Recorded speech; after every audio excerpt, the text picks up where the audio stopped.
അയ്യോ ടെൻഷൻ ഓടിക്കുന്നത് എന്താ ചെയ്യുക. റിസർച്ച് അവൻ ആയി തോന്നു. ആയി തോന്നിയ ആയി നോക്കട്ടെ. സമയമായി. ഞാൻ റിസൾട്ട് എൻ്റെ അത് നോക്കണോ അതോ മറ്റുള്ള നോക്കണോ? ഞാൻ മറ്റുള്ളവർ നോക്കിയിട്ട് എൻ്റെ നോക്കാം. അതിന് പഠിപ്പിയാകില്ല തന്നെ വിളിക്കാം. ഹലോ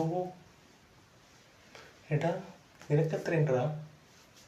ഫുൾ A+ ഉണ്ടല്ലേ? Congratulation bro. ഓക്കെ, ഞാൻ എൻ്റെ റിസൾട്ട് നോക്കണം.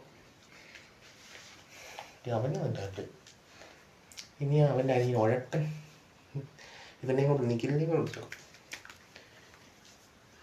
എടാ നിഖില്, നിനക്ക് എങ്ങനെയുണ്ടാ മാർക്ക്? 10A+, 3A, ബാക്കിയെല്ലാം CO. മാർക്ക് കുറഞ്ഞു പോയില്ലോടാ. എടാ പഠിക്കാൻ പറഞ്ഞല്ലേ. നീ നോക്ക്. ഇത് മാത്രം പോലെ ആവറേജ് പഠിപ്പി. സുൽഫിക്കറിനെ വിളിക്കാം. ഹലോ സുൽഫിക്കർ, എങ്ങനെയാ എൻ്റെ മാർക്ക്? 5A+, 4, പിന്നെ ഒരു B+. കുഴപ്പമില്ല മാർക്ക്. ഓക്കെ, ഇനി എൻ്റെ ദൈവമേ കാത്തോളിനെ നമ്പർ ഒന്ന് വേഗം അവിടെ പോയി.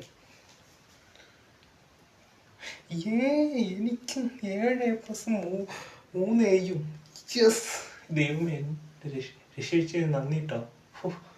നല്ല മാർക്കുണ്ട്. തോറ്റില്ല, ഞാൻ തോക്കുന്ന എനിക്ക് ഇത്രയും A+